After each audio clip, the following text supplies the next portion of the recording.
Mira jolted awake, heart pounding. Another nightmare about the invasion. She sat up in bed, pushing sweat-dampened hair off her forehead as she tried to calm her racing pulse. Sunlight streamed through a gap in the curtains, illuminating the perfectly ordinary bedroom around her. Posters of her favorite bands adorned the walls. Clothes were strewn haphazardly across the floor. Her backpack leaned against the desk, stuffed full of textbooks for another day of high school classes. Everything looked normal. But Mira knew it wasn't. She swung her legs over the side of the bed and padded to the window, peering out at the quiet suburban street below. A few neighbors were out mowing their lawns or washing cars in driveways. Children rode bikes up and down the sidewalk. And there, across the street, she saw one of them. The alien was over 7 feet tall, with grayish-green skin and too many limbs. It moved with an unsettling fluidity as it walked alongside Mrs. Henderson from next door, gesturing with 3 of its arms as they conversed. Mrs. Henderson smiled and nodded, completely at ease. Mira's stomach clenched. To everyone else, the alien's presence was utterly unremarkable. Normal, expected. But Mira remembered how things used to be. Before the invasion 6 months ago. Before the aliens rewrote humanity's collective memories, implanting false recollections of peaceful first contact decades earlier. Before they slowly and subtly took control, positioning themselves as benevolent allies while they enslaved mankind.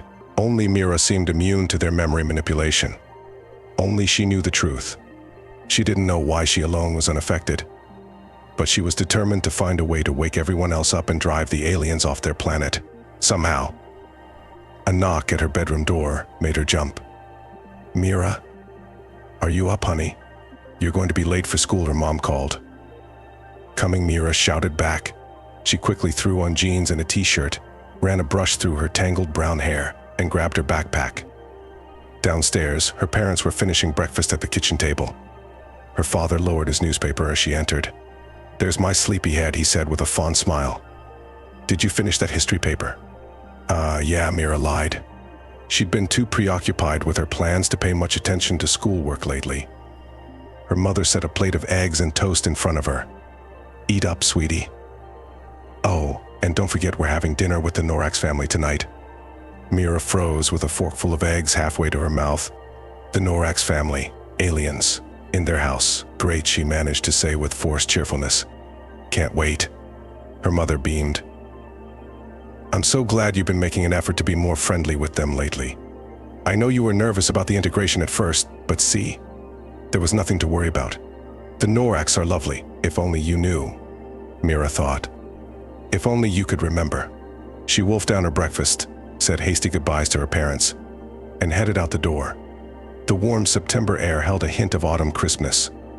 Mira breathed deeply, savoring the familiar sense of cut grass and late blooming flowers. At least some things hadn't changed. As she walked to the bus stop, Mira's mind raced. Tonight's dinner could be an opportunity. If she could get close to the aliens, maybe she could learn something useful, find a weakness, or figure out how their memory alteration worked. The school bus pulled up with a hiss of brakes, interrupting her thoughts. Mira climbed aboard, nodding to a few classmates as she made her way down the aisle. Her best friend Zoe waved from a seat near the back. "Over here." Mira slid in next to her with a small smile. Even after everything that had happened, she was grateful to still have Zoe in her life. Their friendship felt like the one constant in a world turned upside down. Of course, Zoe didn't remember things the way Mira did. To her, aliens had always been a normal part of life on Earth. "You look tired," Zoe said, eyeing her critically. "Late night," Mira shrugged. "Just trouble sleeping." "Nightmares again," Zoe's voice was sympathetic. She knew Mira had been plagued by bad dreams lately, though she didn't know the real reason why. "Yeah, but I'm fine." Zoe squeezed her arm. "You know you can talk to me about anything, right?" For a moment, Mira was tempted to spill everything, to tell Zoe the truth about the invasion, about humanity's enslavement. But she'd learned the hard way that no one believed her. They just thought she was delusional, suffering from some kind of psychotic break. So she forced a smile instead.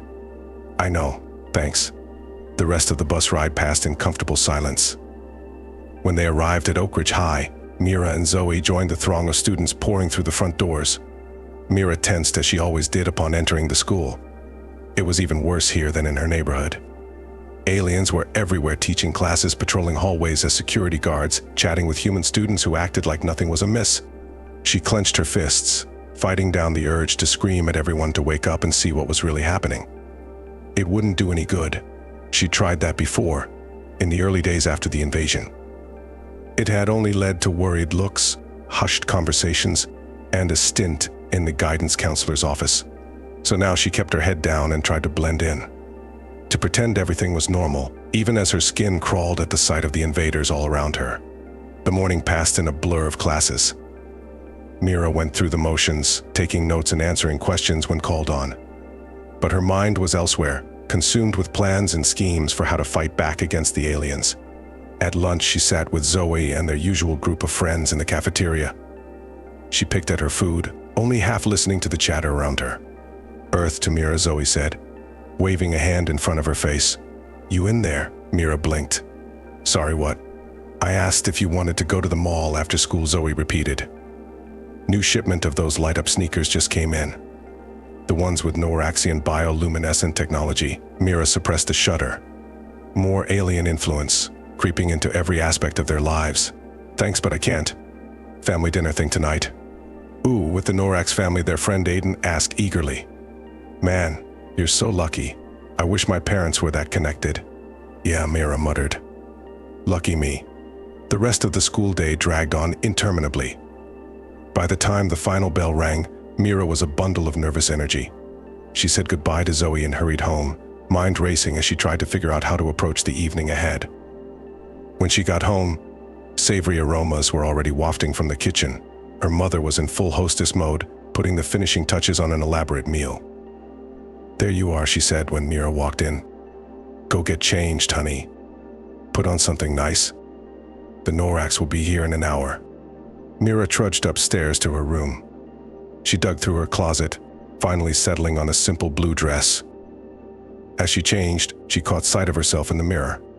Her reflection looked the same as always: average height, slim build, wavy brown hair, green eyes, but she felt like a completely different person than she had been 6 months ago. Sometimes she wondered if she was crazy after all. If maybe she had imagined the invasion, fabricated an elaborate delusion to explain away the presence of aliens. But deep down she knew that wasn't true.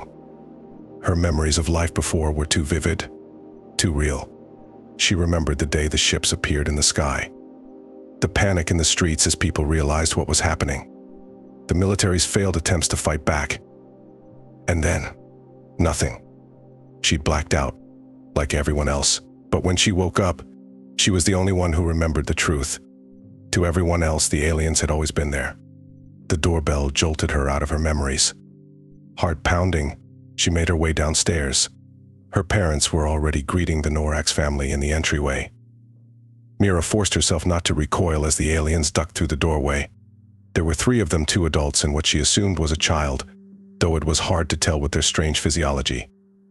"Ah, there's Mira," her father said warmly. "Come say hello to our guests." Swallowing hard, Mira approached. "Hi," she managed. "Nice to see you." The taller of the 2 adult aliens inclined its bulbous head. When it spoke, the words seemed to emanate from somewhere in its torso, rather than anything resembling a mouth. "Greetings, young Mira. We are pleased to share a meal with your family this evening." Its voice had an odd, multi-toned quality that sent chills down Mira's spine. But she maintained her polite smile as her mother ushered everyone into the dining room. Throughout the meal, Mira picked at her food and tried not to stare too openly at the aliens. Their table manners were impeccable, as they delicately manipulated eating utensils with their many limbs, but watching them consume human food with their strange, absorptive skin was deeply unsettling. The conversation flowed easily between her parents and the adult Noorax. They discussed work, politics, and community events as if they'd known each other for years, which, Mira supposed, they believed they had. She stayed quiet, speaking only when directly addressed. But she listened intently, hoping to glean some useful information. ... "And how are Mira's studies progressing?" one of the Noorax asked her father at one point. "Has she given any thought to a career path?" "Oh, she's doing very well," her father replied proudly. "Top of her class in most subjects. We're hoping she'll consider the Sciences Academy for university, perhaps even qualify for an internship with the Nooraxian Research Institute. Mira nearly choked on her water. The thought of working directly for the aliens was horrifying, but she forced herself to nod and smile. That would be amazing, she lied. The aliens seemed pleased. Excellent. We are always eager to nurture young human minds. There is still so much untapped potential in your species. A chill ran down Mira's spine at those words. What did the aliens really want with humanity? What were their true plans? After dinner, the adults retired to the living room for coffee and conversation. Mira found herself alone in the kitchen with the young Noorax as they helped clear the table. She eyed it warily as she stacked plates in the dishwasher. It was smaller than the adults, with slightly brighter coloring to its skin. Its movements seemed a bit more awkward and jerky. To her surprise, it spoke to her directly. "You are different from the others," it said in that strange, resonant voice. Mira froze. What do you mean?" The alien cocked its head, compound eyes gleaming.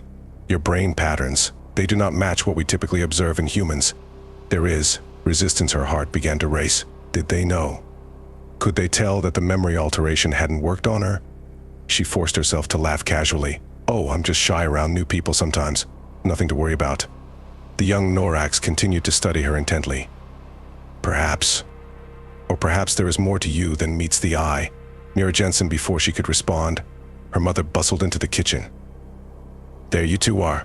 Come join us for dessert." Mira breathed a sigh of relief as she followed her mother back to the dining room. But her mind was reeling. The alien had sensed something different about her, which meant she would have to be even more careful going forward. The rest of the evening passed in a blur. Finally, blessedly, the Noorax family took their leave. Mira's parents waved goodbye from the front porch, then turned to her with wide smiles. "Well, that was lovely," her mother said. "I'm so glad you're finally warming up to them, Mira. I know you had some difficulties adjusting at first. But see, there was nothing to be afraid of. If only you knew," Mira thought. "If only I could make you remember."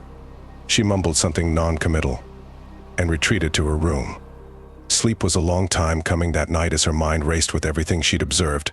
The next morning dawned gray and drizzly. Mira dragged herself out of bed, feeling groggy and unrested. As she got ready for school, a plan began to form in her mind. She needed more information if she was going to find a way to stop the aliens. And the young Noorax had inadvertently given her an idea of where to start looking. At school, she cornered Zoe between classes. "Hey, you still have that connection at the hospital records office, right?" "Through your mom," Zoe raised an eyebrow. "Yeah. Why? I need a favor," Mira said.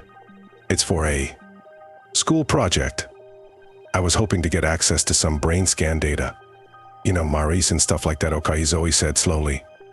"That's kind of a weird ask, but I guess I could see what mom can do." "Any particular scans you're looking for?" Mira hesitated. Maybe a mix, like a range of ages. And if there are any scans of Nooraxians, that would be really helpful too." Zoe gave her an odd look but shrugged. "I'll see what I can do. Might take a few days though." "That's fine," Mira said quickly. "Thanks, Zoe." "You're the best." As Zoe headed off to her next class, Mira felt a twinge of guilt for lying to her best friend, but she pushed it aside. This was too important. If she could compare human and alien brain scans, maybe she could start to understand how their memory manipulation worked, and hopefully find a way to reverse it. The next few days passed slowly as Mira waited for word from Zoe. She went through the motions at school and at home, all while keeping a wary eye on the aliens around her. Finally, on Friday afternoon, Zoe pulled her aside after their last class. "Got those scans you wanted," she said, pressing a USB drive into Mira's hand. "Mom says to be careful with this stuff though. It's all anonymized, but still technically confidential medical data." "You're amazing," Mira said fervently. "I owe you one." She rushed home, heart pounding with excitement. This could be the breakthrough she'd been waiting for. Up in her room, she plugged the drive into her laptop with trembling fingers. Dozens of image files popped up on the screen. Mira's eyes widened as she began to scroll through them. The human brain scans looked more or less as she expected from what she remembered of biology class. But the Nooraxian scans were utterly alien.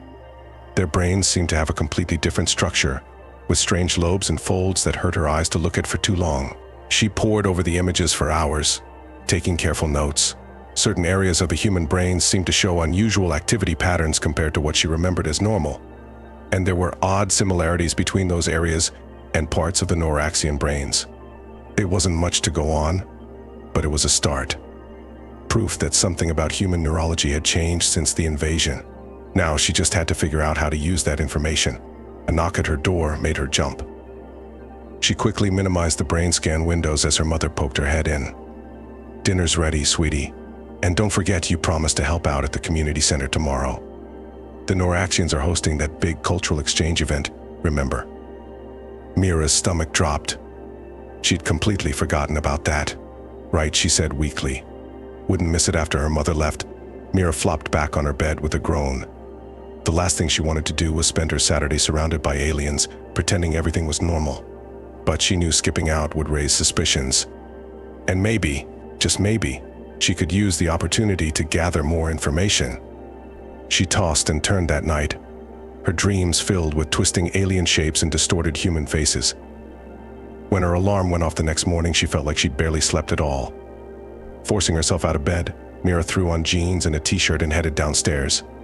Her mother was already in the kitchen, humming cheerfully as she packed a cooler full of snacks and drinks. "There's my volunteer," she said brightly when she saw Mira. "I made some of those seaweed wraps the Nooraxians like so much. Isn't it fascinating how similar their dietary needs are to ours despite their different biology?" Mira bit back a retort about how convenient that was for the invaders. Instead, she just nodded and grabbed a granola bar from the pantry. The community center was bustling with activity when they arrived. Colorful banners proclaimed Earth-Noorax Friendship Day in both English and the aliens' strange pictographic language. Mira's skin crawled at the sight of so many Nooraxians mingling with humans, all acting like this was perfectly normal. Her mother shooed her towards a check-in table near the entrance. "They need help with registration." "I'll be in the kitchen if you need me." Mira plastered on a fake smile as she approached the table. To her dismay, she saw the young Nooraxian from the dinner party was there, assisting a human volunteer with sign-ups. It turned those unsettling compound eyes on her as she drew near. "Greetings again. Mira Jensen. How fortunate that we are to work together today." "Yeah," great, Mira muttered. She took a seat at the far end of the table, as far from the alien as she could manage while still being part of the group. For the next few hours, she helped check people in and hand out name tags and program schedules. All the while, she kept her ears open, hoping to overhear something useful in the conversations around her. Most of it was frustratingly mundane humans and Nooraxians chatting about the weather, local sports teams, and community gossip. But occasionally, she caught snippets that made her pulse quicken. Recalibration of the synaptic resonators, some unexpected resistance in the theta wave patterns. Considering accelerating the timeline for Phase 2, she wished desperately that she had some way to record what she was hearing. But she didn't dare risk using her phone to take notes. Instead, she repeated the phrases over and over in her head, determined to remember every word. As the morning wore on, Mira found her gaze continually drawn to the young Nooraxian. Unlike the adult aliens, who maintained an air of serene aloofness, this one seemed genuinely curious about the humans around it. It asked questions, laughed at jokes, though the sound it made was more like a vibrating hum, and seemed eager to learn. Despite herself, Mira found some of her revulsion fading. She wondered if the younger aliens were fully aware of what their species was doing to humanity. Could some of them potentially be allies? Lost in thought, she didn't notice at first when the Nooraxian slid down the table to sit beside her during a lull in the registration rush. "Your mind continues to intrigue me," Mira Jensen had said in that resonant voice. Such complexity. Such resistance. Mira tensed. "I don't know what you're talking about," she said stiffly. The alien made a gesture she couldn't interpret. "Perhaps not consciously, but your neural patterns are unlike any I have observed in other humans. It is most puzzling." Mira's heart raced. She knew she should try to deflect, to pretend everything was normal. But a reckless impulse seized her. What if she said slowly, what if someone remembered things differently than everyone else? Remembered a time before your people came to Earth? The Nooraxian went very still. For a long moment, it simply stared at her with those huge, multifaceted eyes. Then it spoke so quietly she could barely hear. Such a one would be in great danger. The elders would not allow such anomalies to persist. A chill ran down Mira's spine. "But you're not going to tell them, are you?" The alien skin rippled in what might have been the equivalent of a shrug. I am young, still learning. Perhaps my observations are in error. But Mira Jensen, if they are not, be cautious. The Elder's plans for your species are not as benevolent as they appear. Before Mira could respond, a commotion near the entrance drew their attention. A group of protesters had arrived, carrying signs with slogans like Earth for humans and Go Home Space Invaders. Mira's heart leapt. Did these people remember the truth too? Had others broken free of the memory manipulation? But as she watched, she realized with sinking disappointment that this was just standard xenophobia.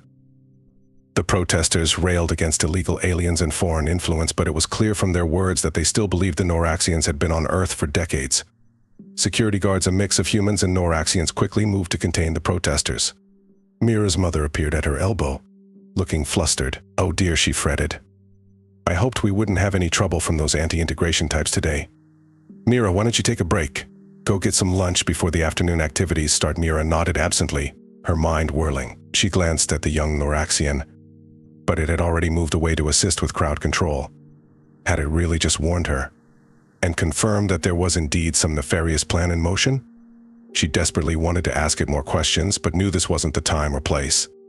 She made her way to the refreshment area in a daze, mechanically filling a plate with food she had no appetite for. Finding a quiet corner, she sat and tried to gather her thoughts. If the young Nooraxian was to be believed, she wasn't crazy. Her memories were real. And she was in danger if the alien leaders discovered her immunity to their mind control. But the protest had also made something clear. Simply trying to convince people that aliens were bad wouldn't work. Too many humans genuinely believed the Nooraxians were benign allies. She needed proof of their true intentions. A way to break through the false memories and show everyone the truth. As she picked at her lunch, a new plan began to form in her mind. It was risky, potentially suicidal even. But if it worked, it could change everything. She needed to get inside a Nooraxian ship. The aliens were notoriously private about their vessels. The massive ships that had appeared during the invasion now hovered high in the atmosphere, rarely descending. But there were smaller craft that sometimes landed for supply runs or official visits.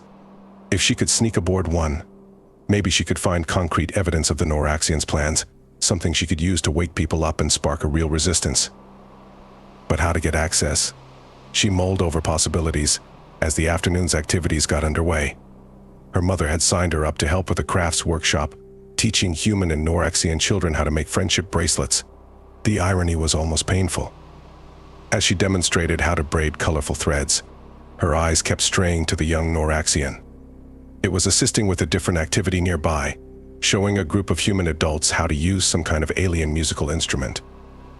An idea began to take shape. The young alien seemed conflicted about its species' actions, more open-minded than the others. Maybe, just maybe, she could convince it to help her. It was a huge risk. If she was wrong about its intentions, it could report her to its elders immediately. But she was running out of options. And time. When the workshops wrapped up, Mira made her way over to where the Nooraxian was packing up equipment. Gathering her courage, she spoke in a low voice. Hey, can we talk somewhere private? It's important. The alien regarded her for a long moment, head tilted in that unsettling way. Then it nodded almost imperceptibly. The storage room, it said softly. 5 minutes. Mira's heart pounded as she made her way to the small room off the main hall where extra chairs and supplies were kept. She paced nervously until the door opened and the young Nooraxian slipped inside. Speak quickly, Mira Jensen, it said. We should not be seen conversing privately. Mira took a deep breath. I need your help, she said. I know the truth about the invasion, about what your people are really doing here. And I think maybe you have doubts too. The alien was silent for a long moment. Then it said, you are even more dangerous than I realized. If the elders knew, but they don't have to know. Mira pressed. Please, I'm trying to save my people. To undo whatever your leaders have done to everyone's minds. Don't you think humans deserve to make their own choices? To know the truth? The Nooraxian's skin rippled in agitation. What you ask is treason. I could be mind-wiped. Or worse. I know it's a lot to ask, Mira said softly. But I think you know what's happening isn't right. Help me, and maybe we can find a way to make things better for both our species for what felt like an eternity." The alien simply stared at her. Mira held her breath, acutely aware that her fate, maybe the fate of all humanity, hung in the balance. Finally, the Nooraxian spoke. "What you suggest is madness. But perhaps it is a madness born of justice." It paused, then continued reluctantly. "There is a supply ship scheduled to land at the spaceport tomorrow night. I can get you inside. But after that you are on your own. And if you are caught, I will deny all knowledge of this." Mira's knees went weak with relief. "Thank you," she breathed. "I won't let you down." The alien made a gesture she couldn't interpret. "For both our sakes, I hope you are right. Meet me at the south entrance of the spaceport at midnight. Come alone. And Mira Jensen." With that, it slipped out of the storage room, leaving Mira alone with her racing thoughts and the enormous weight of what lay ahead. The rest of the day passed in a blur. Mira went through the motions of helping clean up after the event, all while her mind whirled with plans and contingencies.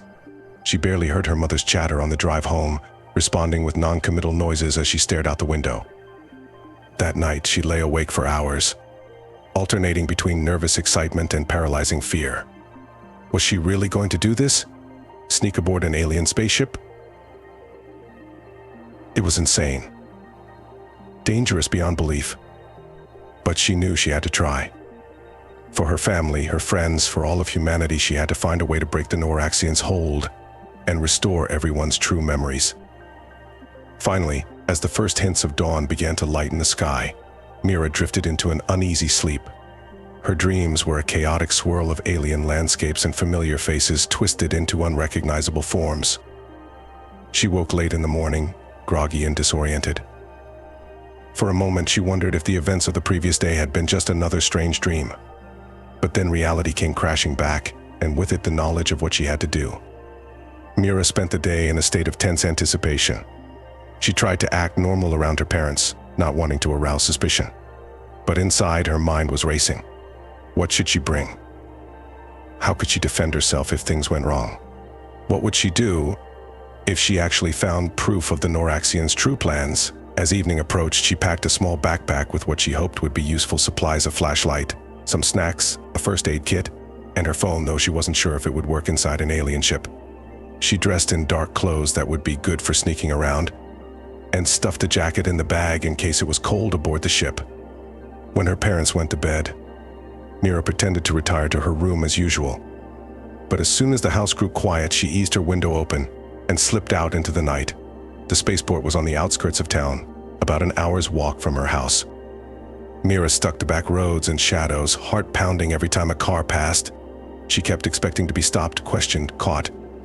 But she made it to the rendezvous point without incident. The young Nooraxian was waiting in the darkness near a side gate, its alien form barely visible in the dim light. It beckoned her closer with one spindly limb. "I was uncertain you would come," it said softly. Mira squared her shoulders. "I'm here. What's the plan?"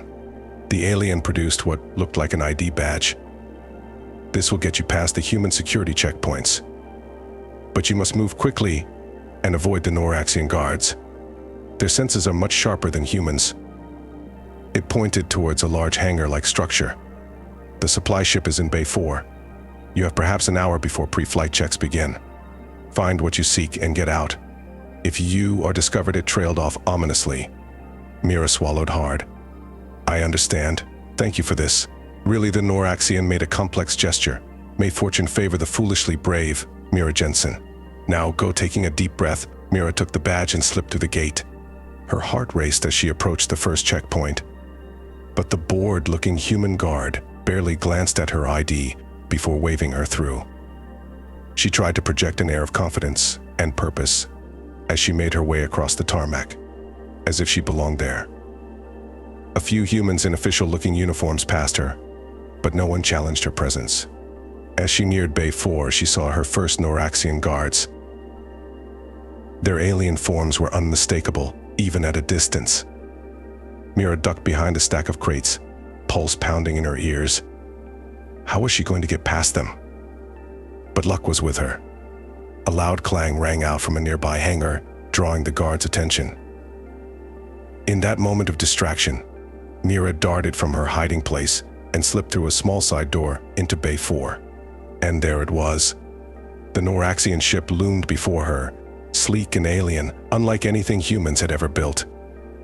Its surface seemed to shimmer slightly, as if it wasn't quite solid. For a moment, Mira froze. The reality of what she was doing crashed over her. She was about to sneak aboard an alien spaceship. She could die. Or worse. But the memory of her family and friends, oblivious to their own enslavement, steeled her resolve. Taking a deep breath, she crept towards the vessel.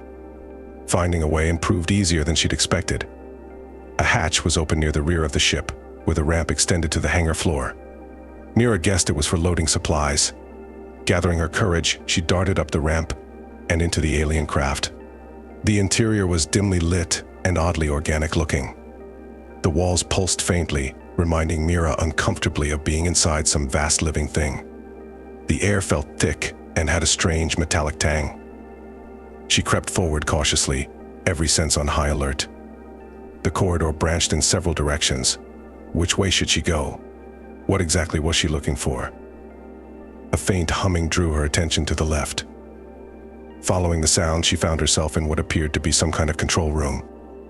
Banks of alien technology lined the walls, covered in incomprehensible symbols and pulsing with otherworldly light. Mira's gaze was drawn to a large, shimmering display dominating one wall. It showed a map of Earth, with pulsing points of light scattered across every continent. With a chill, she realized each light probably represented a population center under Nooraxian control. She fumbled for her phone, hands shaking as she snapped pictures of the display. This was proof that the alien influence was worldwide. But she needed more, something that showed their true intentions. A noise behind her made her whirl around. A Nooraxian stood in the doorway, its alien features unreadable. For a moment, they simply stared at each other in mutual shock. Then the alien let out a piercing, warbling cry that Mira assumed was an alarm. She bolted, shoving past the Nooraxian with desperate strength. Its limbs grasped at her, but she twisted free and sprinted down the corridor. Alien shouts echoed behind her as she ran, heart pounding. She took turns at random, hoping to lose her pursuers in the maze-like interior of the ship. But she knew she was only delaying the inevitable. She had to find a way out, and fast. Rounding a corner, she skidded to a halt. A dead end. The corridor terminated in a large, circular chamber filled with softly glowing pods. Mira's breath caught as she realized what she was seeing. Humans floated in the translucent pods, seemingly unconscious. Wires and tubes connected their bodies to pulsing alien machinery. With horror, Mira recognized some of the faces. Her history teacher. The mailman. The old woman who ran the corner store. This was it. Proof of what the Nooraxians were really doing. Somehow, they were using these humans, perhaps harvesting their memories or life force. No wonder they needed to keep the rest of the population docile and unaware. Hands shaking. Mira snapped as many pictures as she could with her phone. Then she heard the sound of approaching aliens and knew she was out of time. Desperately, she looked around for an escape route. There was a small maintenance hatch in the floor.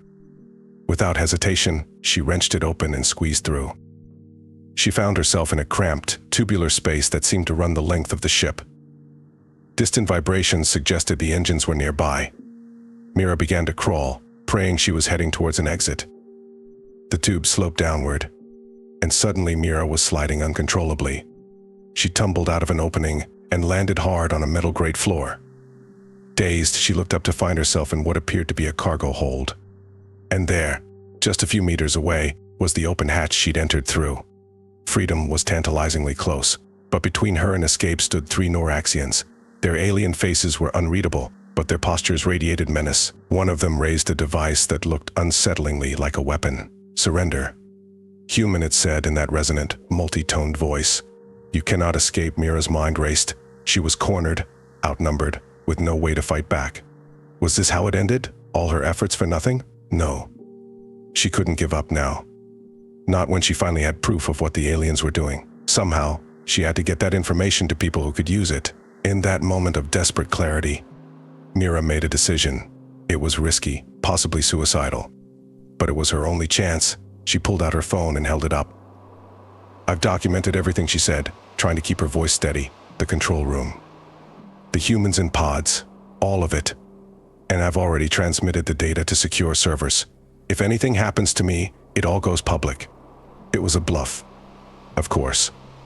She hadn't had a chance to send anything. But the aliens didn't know that. The Nooraxians conferred among themselves in their strange, vibrating language.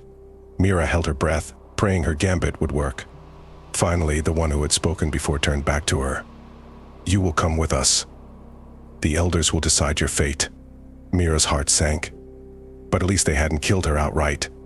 Maybe she still had a chance. "Fine," she said, "but I'm keeping my phone. And if I don't check in with my contacts every hour, everything gets released." More conferring among the aliens. Then agreed. "But you will be closely monitored. Do not attempt to use your communication device." Mira nodded, hardly daring to believe it had worked. As the aliens escorted her deeper into the ship, her mind raced. She was still in terrible danger. But she was alive, and she had bought herself some time. Now she just had to figure out how to turn this situation to her advantage. Somehow she had to find a way to expose the truth and wake up humanity before it was too late. The Nooraxians led her to a small, featureless room that was clearly meant to serve as a cell. The door sealed behind her with an ominous hiss, leaving Mira alone with her racing thoughts. She sank down onto the room's single piece of furniture, a strange, spongy protrusion from the wall that she supposed was meant to be a bed. Her whole body was shaking with the aftermath of adrenaline and fear. What had she gotten herself into? She was a prisoner on an alien spaceship, surrounded by hostile beings with technology far beyond human understanding. The odds of escape seemed vanishingly small, but giving up wasn't an option, not when the fate of humanity hung in the balance. Mira forced herself to take deep, calming breaths. She had to think clearly, had to find a way to turn this disaster into an opportunity. She still had her phone, though she didn't dare try to use it yet. The aliens were surely monitoring her somehow. But having it gave her options. If she could find a way to transmit the photos she'd taken, to get that proof to someone who could use it. Hours passed. Mira paced the small cell, alternating between frantic planning and periods of exhausted despair. Occasionally she heard muffled sounds of activity outside, but no one entered her room. She was startled out of an uneasy doze by the sound of the door opening. 2 Nooraxians entered, their alien forms filling the small space. "Come," one of them said. "The elders will see you now." Mira's heart raced as she was led through twisting corridors. This was her chance to confront the alien leaders directly. But what could she possibly say to convince them to leave Earth? How could she negotiate from a position of such weakness?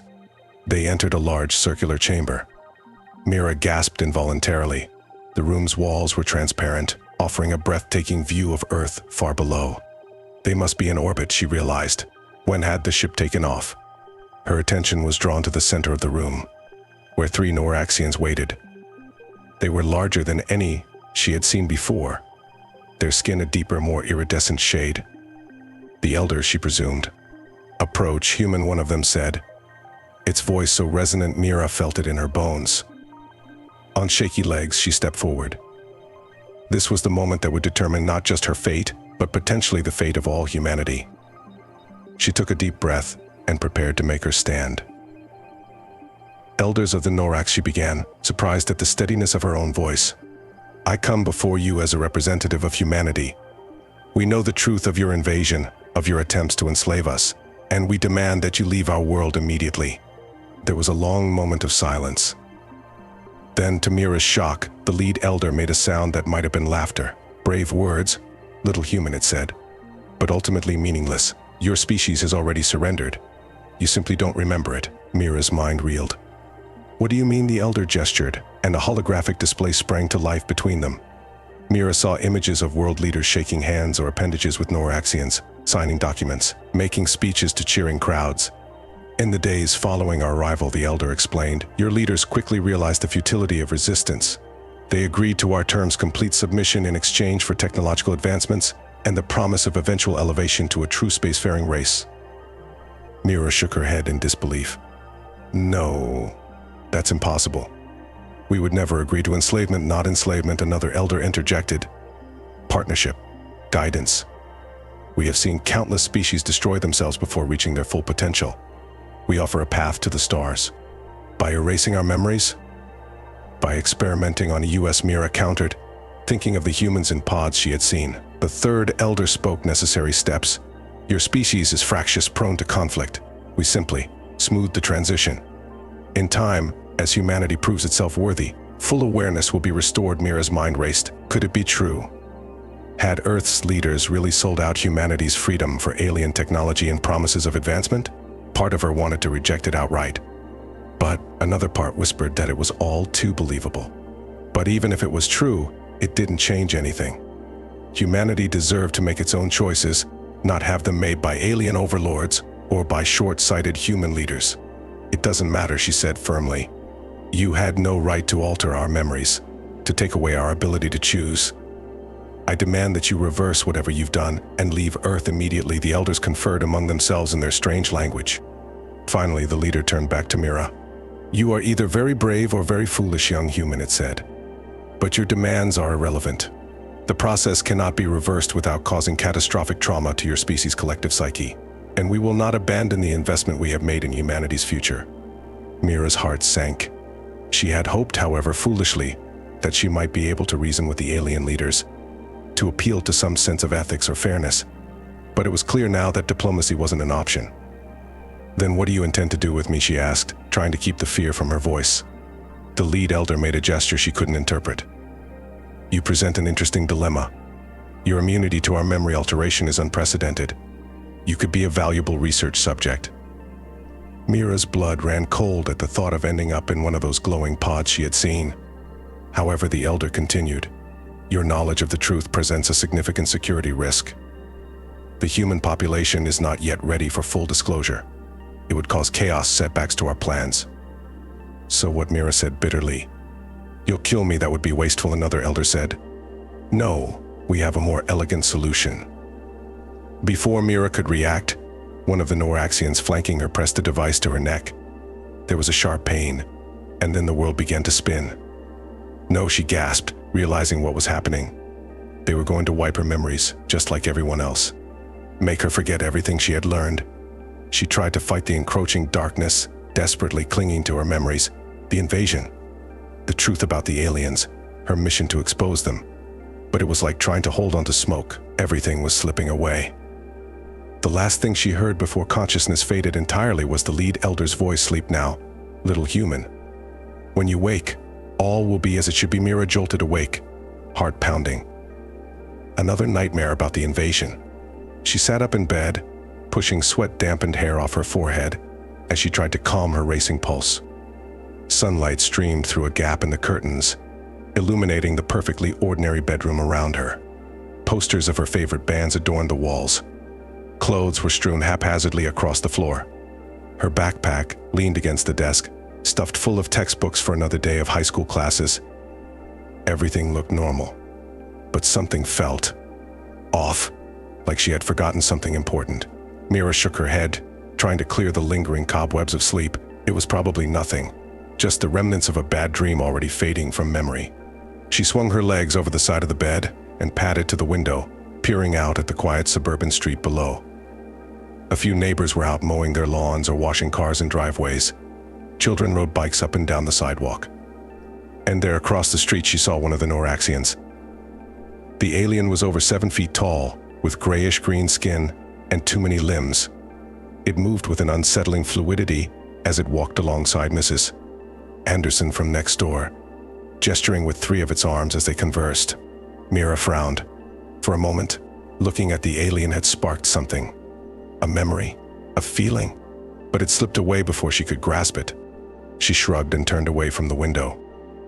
Just another ordinary day in a world where humans and Nooraxians had lived side by side for decades. Nothing to worry about. But as she got ready for school, a nagging sense of unease lingered. A feeling that she was forgetting something vitally important. That there was something she was supposed to do.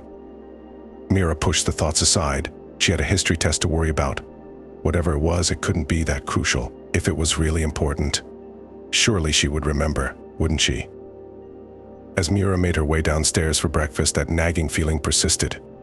It was like an itch she couldn't quite scratch, a word on the tip of her tongue that refused to come. Her parents were already at the kitchen table, her father reading the news on his tablet, while her mother finished a cup of coffee. Morning, sleepyhead, her mom said with a smile. Did you sleep well? Mira hesitated.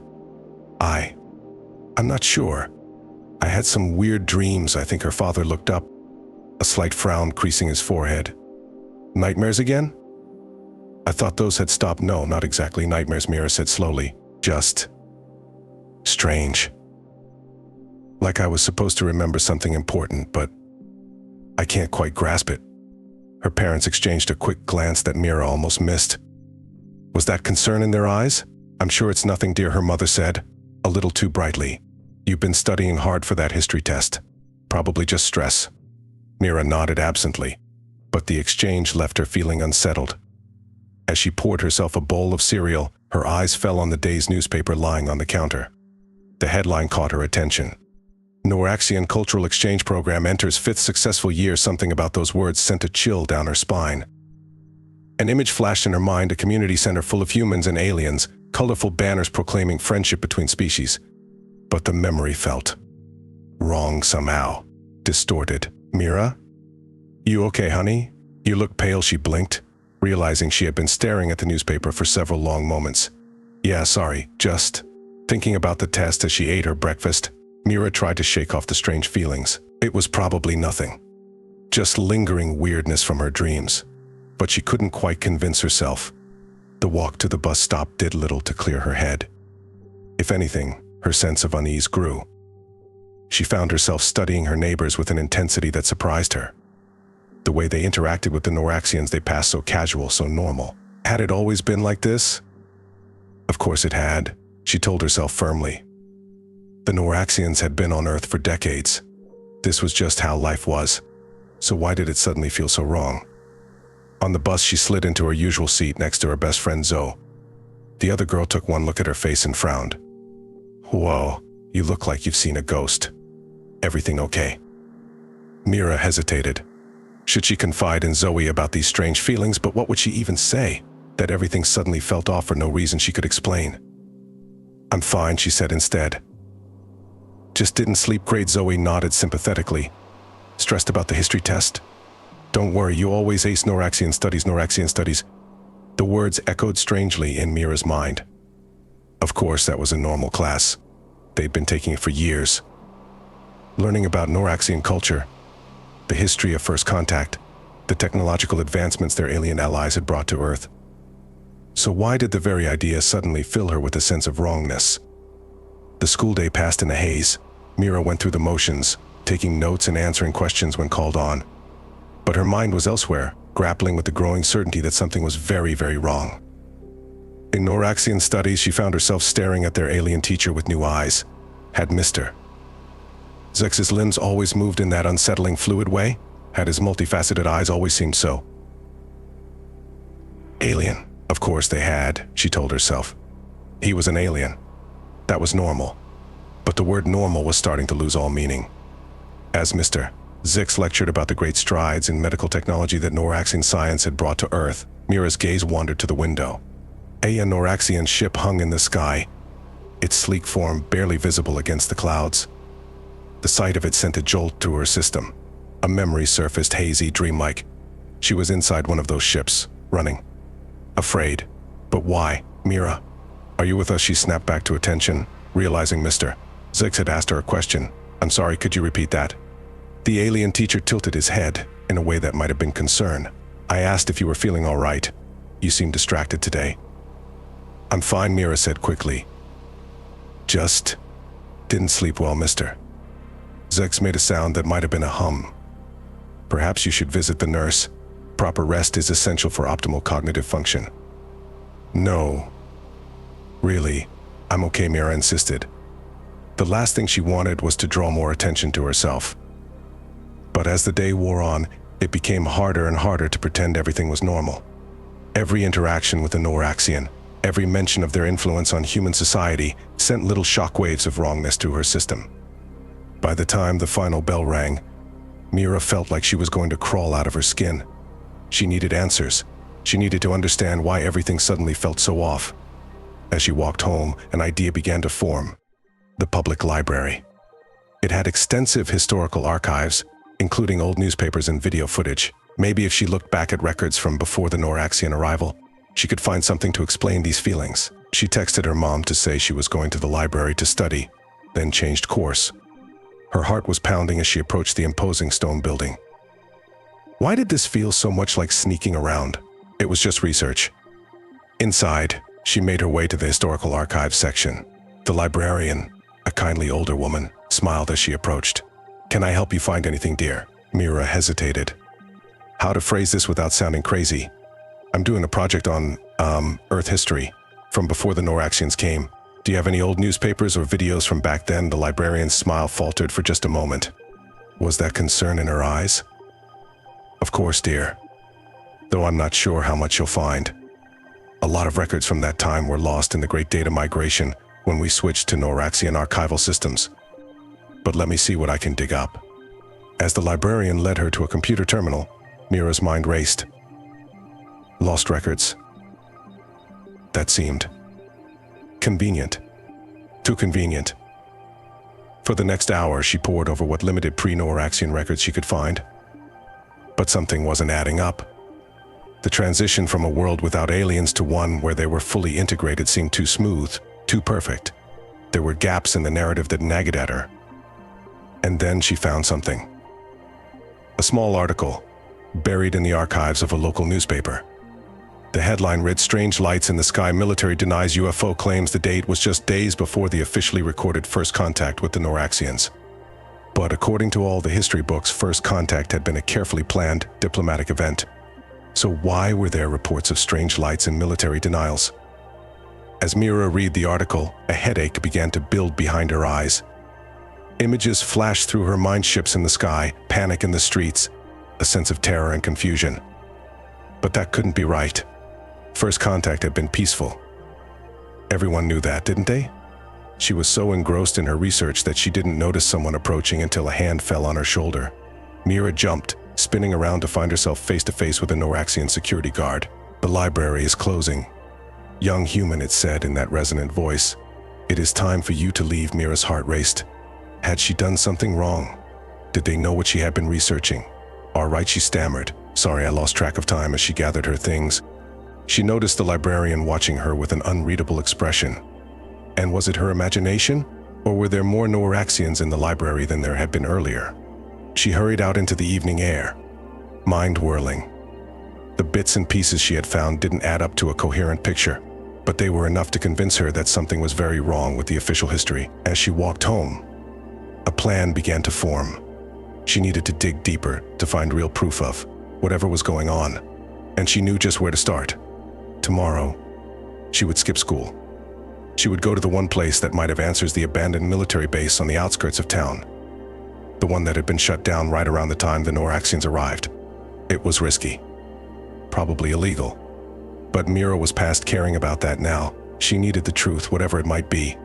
As she approached her house, she saw a Nooraxian ship descending from the sky, landing in the park down the street. A perfectly normal sight. So why did it fill her with such dread? Mira took a deep breath and squared her shoulders. Tomorrow she would get answers. Tomorrow she would figure out why everything felt so wrong. And maybe, just maybe, she would remember what it was she had forgotten.